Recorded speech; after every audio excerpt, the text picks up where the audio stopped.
Test 3. Section 1.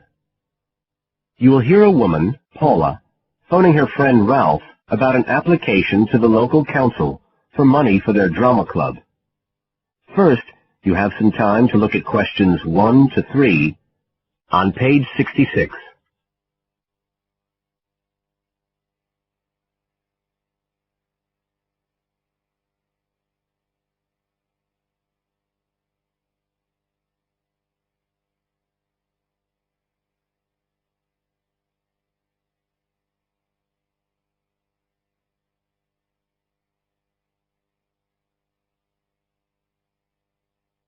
You will see that there is an example which has been done for you. On this occasion only, the conversation relating to this will be played first.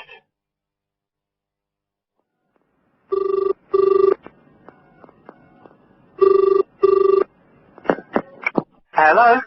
Ralph, it's Paula. Hi. You know I told you we could apply to the local council for money for our drama club? I've got the application form here, but we need to get it back to them by the end of the week. I could send it on to you. You really ought to fill it in as president of the club, but I don't know if it'll get to you in time. Well, you're the secretary, so I expect it's okay if you fill it in. Yeah, but I'd really like to check it together. Right, that's fine. Like, the first part asks for the main contact person. Can I put you there? Sure. Right, so that's Ralph Pearson. The man's name is Ralph Pearson, so Ralph Pearson has been written in the space. Now we shall begin. You should answer the questions as you listen, because you will not hear the recording a second time. Listen carefully and answer questions 1 to 3.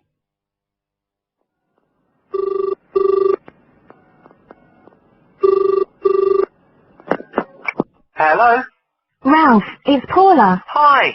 You know I told you we could apply to the local council for money for our drama club? I've got the application form here, but we need to get it back to them by the end of the week. I could send it on to you.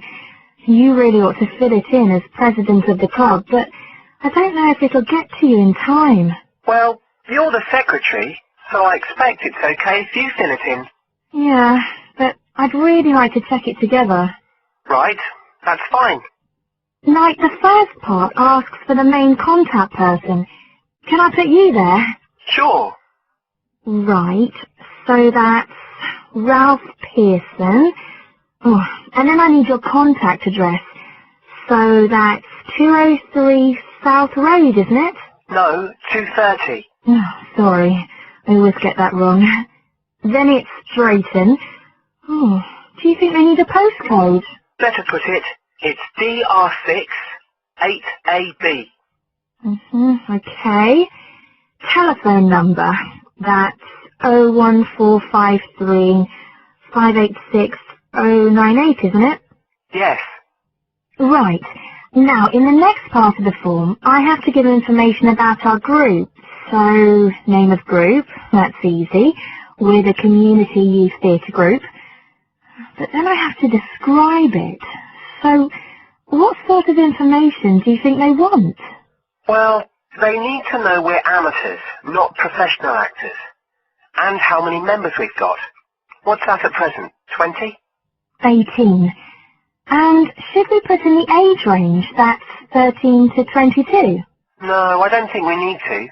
But we'd better put a bit about what we actually do. Something like members take part in drama activities. Activities and workshops? Okay. Right. That's all for that section, I think. You now have some time to look at questions 4 to 10 on page 66.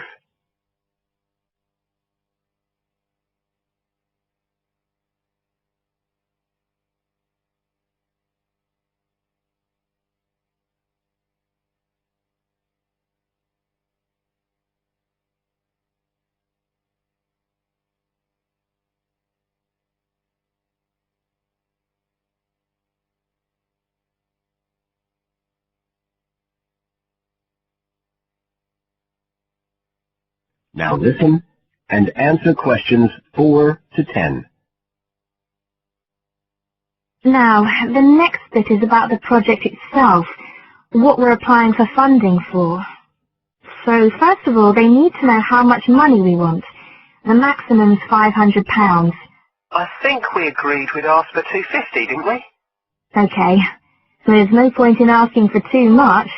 We'll have less chance of getting it. Then we need to say what the project, the activity is. Right. So we could write something like, to produce a short play for young children. Should we say it's interactive? Yes, good idea. Right, I've got that. Then we have to say what we actually need the money for. Isn't that it? No, we have to give a breakdown of details, I think. Well, there's the scenery. But we're making that. We need to buy the materials, though. Oh, okay. Then there's the costumes. Right. That's going to be at least £50. Okay. And what else? Oh, I just found out we have to have insurance. I don't think it'll cost much, but we need to get it organised. Yes, I'd forgotten about that. And we could be breaking the law if we don't have it. Good thing we've already got curtains in the hall. At least we don't have to worry about that. We'll need some money for publicity. Otherwise, no one will know what we're doing.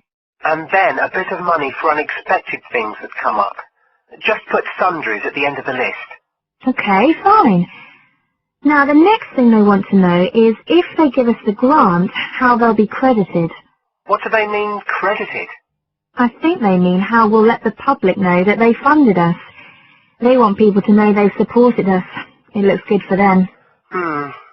Well, we could say we'd announce it at the end of the play. We could make a speech or something.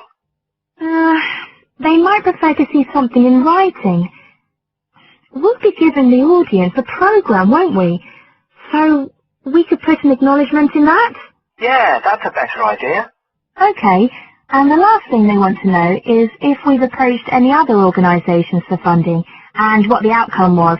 Well, only National Youth Services, and they said that at present funds were not available for arts projects. Right, I'll put that. And then I think that's it. I'll get that in the post straight away. I really hope we get the money. I think we've got a pretty good chance. Hope so anyway. Thanks for doing all this, Paula. That's okay. See you soon. Bye. Bye. That is the end of section 1. You now have half a minute to check your answers.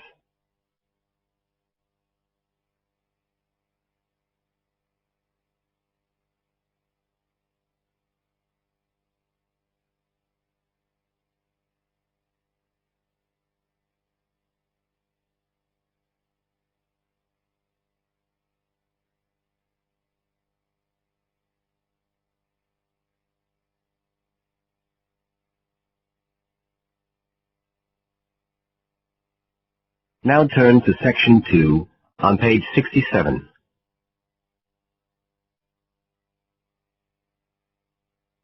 Section 2. You will hear Joanne describing her home city of Darwin in Australia to a man called Rob, who hopes to go there. First, you have some time to look at questions 11 to 15 on page 67.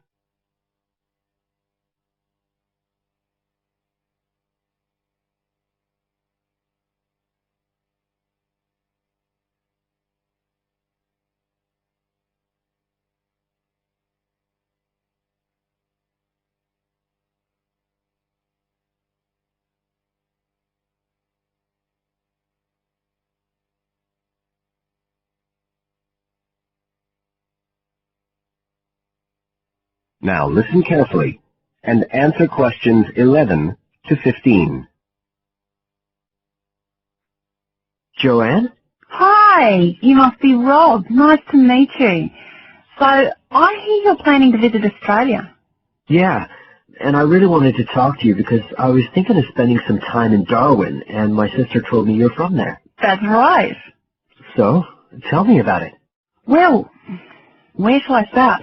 Well, Darwin's in what they call the top end because it's right up at the northern end of Australia, and it's quite different from the rest of Australia in terms of cultural influences. In fact, it's nearer to Jakarta in Indonesia than it is to Sydney, so you get a very strong Asian influence there. That means we get lots of tourists. People from other parts of Australia are attracted by this sort of international cosmopolitan image. And as well as that, we've got the same laid-back atmosphere you get all over Australia, probably more so, if anything, because of the climate. But what a lot of the tourists don't realise until they get there is that the city's also got a very young population. The average age is just 29, and this makes the whole place very buzzy. Some people think that there might not be that much going on as far as art and music and dancing and so on are concerned because it's so remote. I mean, we don't really get things like theatre and opera in the same way as cities down in the south like Sydney, for example, because of the transport expenses. But in fact, what happens is that we just do it ourselves. Lots of people play music, classical as well as pop, and there are things like artists groups and writers groups and dance classes. Everyone does something. We don't just sit and watch other people. You said it's very international? Yeah, they say there's over 70 different nationalities in Darwin. For instance, there's been a Chinese population there for over 100 years. We've even got a Chinese temple. It was built way back in 1887, but when a very bad storm, a cyclone in fact, hit Darwin in the 1970s, it was almost completely destroyed.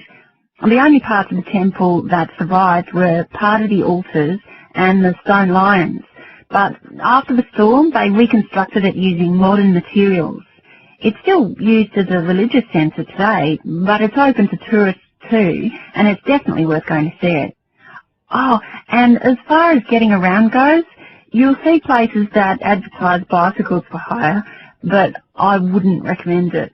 A lot of the year it's just so hot and humid. Some tourists think it'll be fine because there's not much in the way of hills and the traffic's quite light compared with some places, but believe me, you're better off with public transport. It's fine and not expensive. Or you can hire a car, but it's not really worth it. What's the swimming like? Well, there are some good beaches, but the trouble is that there's this nasty creature called the box jellyfish, and if it stings you, you're in bad trouble. So you have to be very careful most of the year, especially in the winter months. You can wear a lycra suit to cover your arms and legs, but I wouldn't like to risk it even so, personally. And there are the saltwater crocodiles too. I mean, I don't want to put you off. There are protected swimming areas netted off where you'll be safe from jellyfish and crocs, or there are the public swimming pools. They're fine, of course. You now have some time to look at questions 16 to 20 on page 68.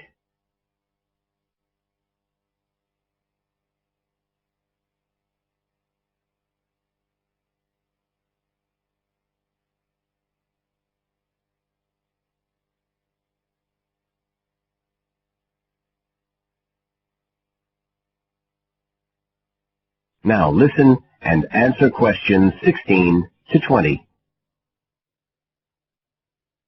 So which places would you specially recommend? Well, one of the most popular attractions is called Aquascene. What happens is every day at high tide, hundreds of fish come in from the sea, all different sorts, including some really big deep sea fish. And some of them will even take food from your hand. It's right in the middle of town at the end of the esplanade.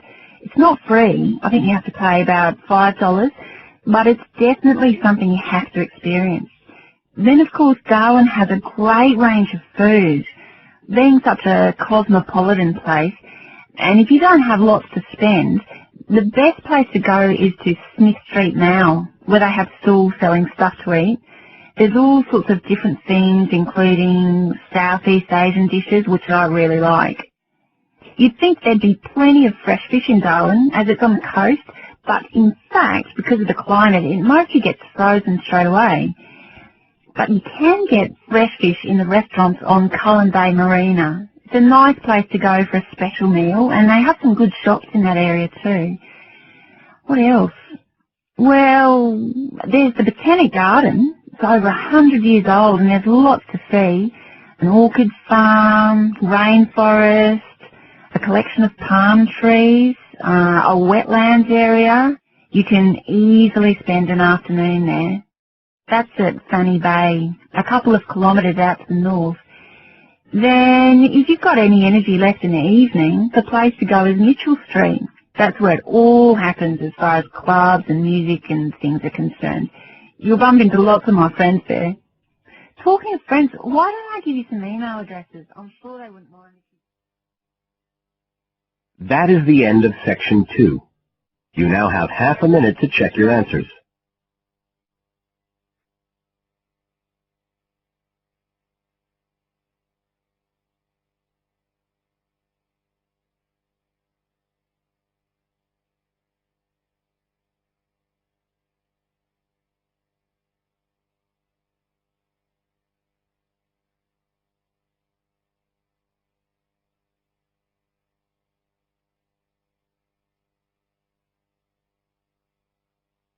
Now turn to section 3 on page 69.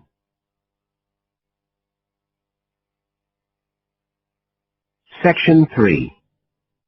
You will hear 2 university students, Phil and Stella, talking to their tutor about their research project.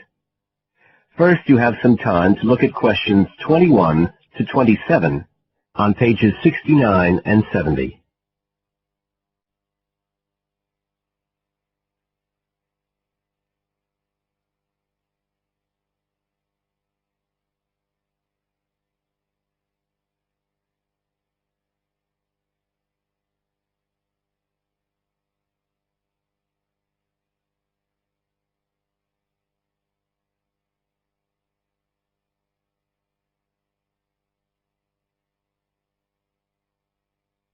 Now listen carefully and answer questions 21 to 27. Come in. Ah, yes, Stella. Is Phil there too? Mm-hmm. Good. Come on in. Okay, so you're here to discuss your research projects. Have you decided what to focus on? You were thinking of something about the causes of mood changes, weren't you? Yes, but the last time we saw you, you suggested we narrowed it down to either the effects of weather or urban environment. So we've decided to focus on the effects of weather. Right, that's more manageable. So, your goal is, Phil? To prove the hypothesis, no, to investigate the hypothesis that the weather has an effect on a person's mood. Good. And what's your thesis, Stella? Well, our thesis is that in general, when the weather's good, it has a positive effect on a person's mood, and bad weather has a negative effect. Can you define your terms here? For example, what do you mean by good and bad? Okay, well, good would be sunny, warm weather, and bad would be when it's cold and cloudy or raining. And how would you define an effect on a person's mood? What would you be looking to find? An effect on the way a person feels. A change in the way they feel, like from feeling happy and optimistic to sad and depressed. Right. And what sort of weather variables will you be looking at? Oh, sunshine, temperature, cloudiness, precipitation, among others. It'll depend a bit on what the weather's like when we do the survey. Fine. We'll talk about that in a minute. But first, what about background reading? I gave you some suggestions. Did you manage to read any of it? Yes. We read the Ross Vickers article, the one comparing the groups of American Marines training in summer and winter. That's quite relevant to our study.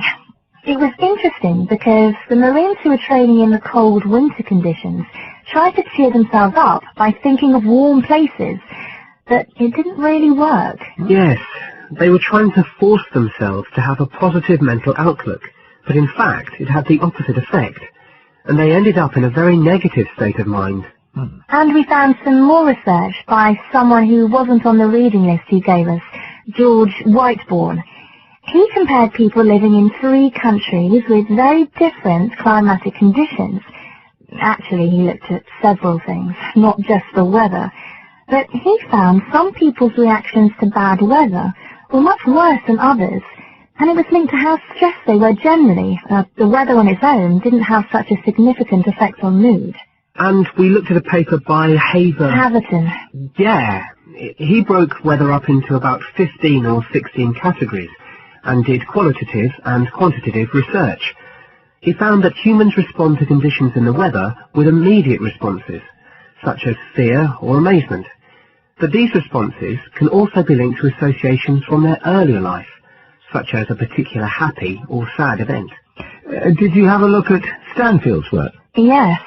It was interesting because the type of questions he asked was similar to what we were planning to use in our survey. Yes. He asked people how they were feeling on days with good and bad weather. He found the biggest factor seemed to be the humidity. Moods were most negative on days with a lot of rainfall. Long periods without sunshine had some effect, but nothing like as much. That could be quite a useful model for your project. Yes, we thought so too. Although we can't continue our survey for as long as he did. He did his over a 6-month period. You now have some time to look at questions 28 to 30 on page 70.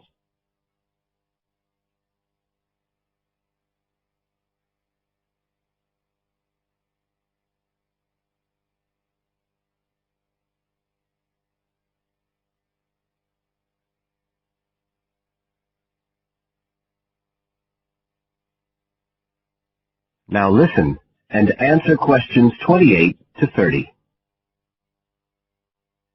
Right. Well, you've made quite a good start. So, where are you going from here?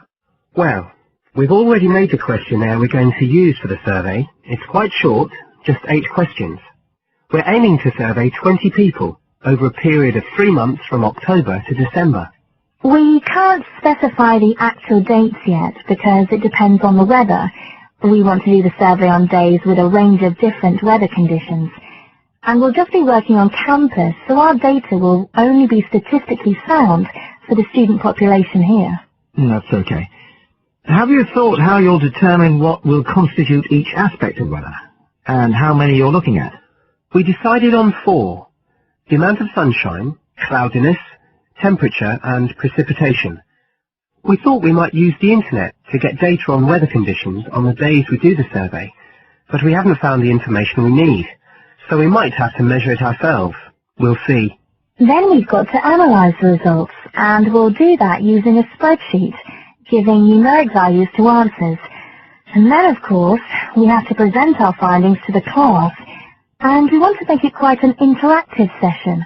We want to involve the class in some way in the presentation, maybe by trying to create different climatic conditions in the classroom, but we're still thinking about it. I see. Well, that sounds as if you're on the right lines. Now, what I'd suggest that you think about, in addition to the work you do. That is the end of section 3. You now have half a minute to check your answers.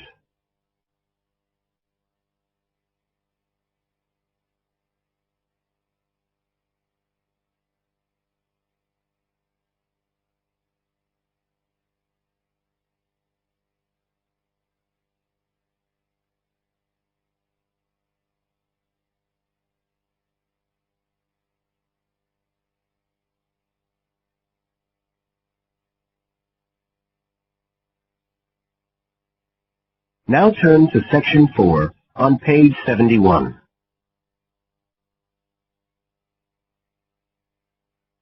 Section 4.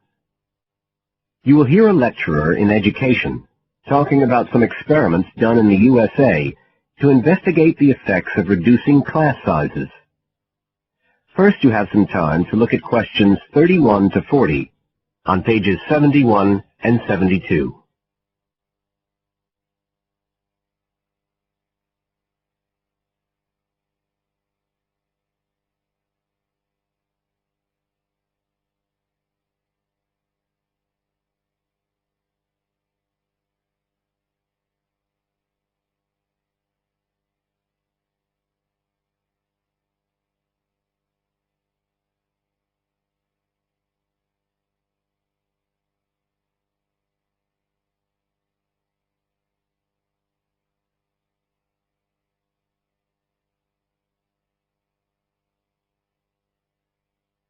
Now listen carefully and answer questions 31 to 40. All over the world, there are passionate arguments going on about how educational systems can be improved. And of all the ideas for improving education, few are as simple or attractive as reducing the number of pupils per teacher. It seems like common sense. But do these ideas have any theoretical basis? Today, I want to look at the situation in the USA and at some of the research that has been done here in America on the effects of reducing class sizes. In the last couple of decades or so, there has been considerable concern in the United States over educational standards here, following revelations that the country's secondary school students perform poorly relative to many Asian and European students. In addition, statistics have shown that students in the nation's lower income schools in the urban areas have achievement levels far below those of middle class and upper middle class schools. So would reducing class sizes solve these problems?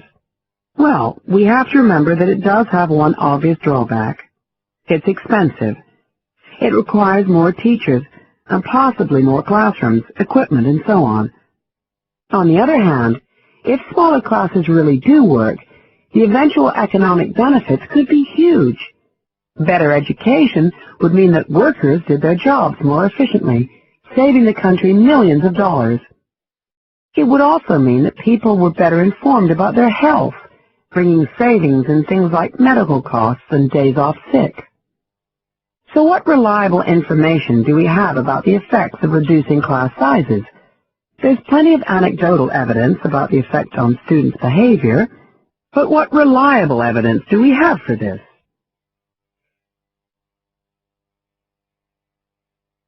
Let's have a look at 3 research projects that have been carried out in the USA in the last couple of decades or so. The first study I'm going to look at took place in the state of Tennessee in the late 1980s.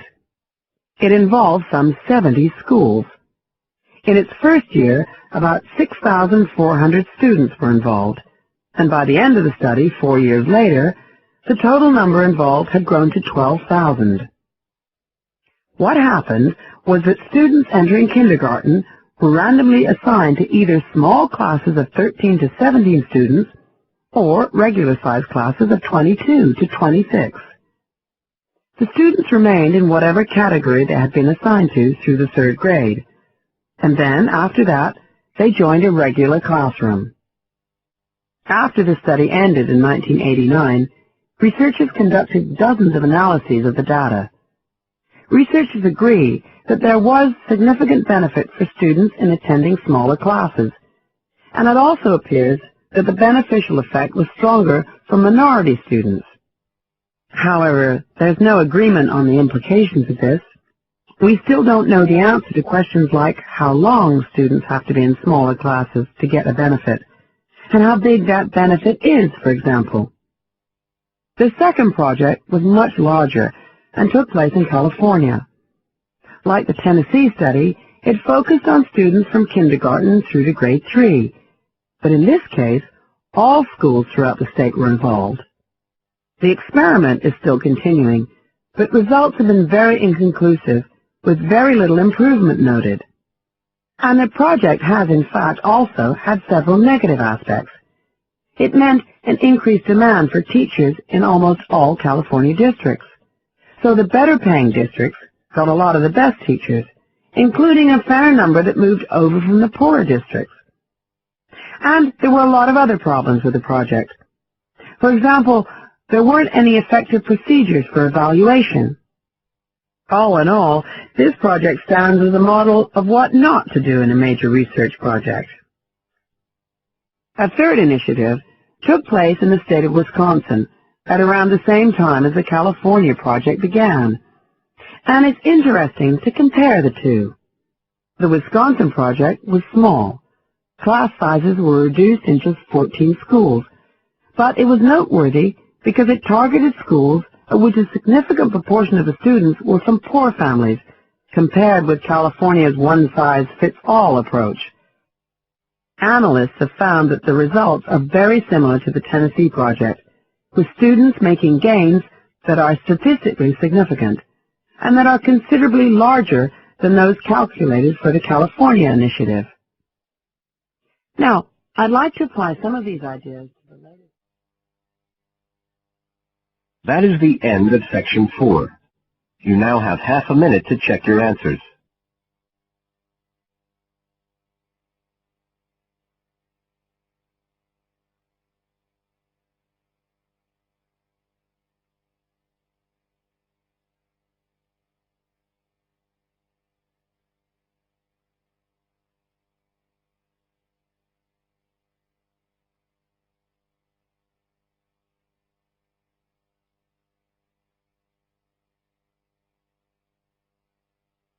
That is the end of the listening test. You now have 10 minutes to transfer your answers to the separate answer sheet.